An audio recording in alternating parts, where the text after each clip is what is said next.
Talofa, my name is Fiatau Uluao. I'm from the island of Tuvalu, and I work for Public Works of Department and Infrastructure for the government of Tuvalu as a mechanic engineer. And coming into this program has been a great privilege and an eye-opener for me. So, relating things that I've learned from this program as an emerging leader for the Pacific Islands, I have a clear vision for what's happening back home and the core values of our culture context in Tuvalu.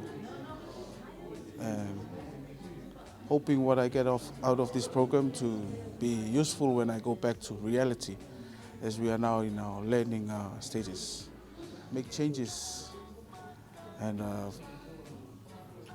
convince our leaders what choice or decision they're making that's heading our culture and way of doing our way of life to reconnect us back to our core values in our own context in Tuvalu. Yeah, Tuvalu have one main quote is Tuvalu Motetua, that is Tuvalu for God Almighty. Like,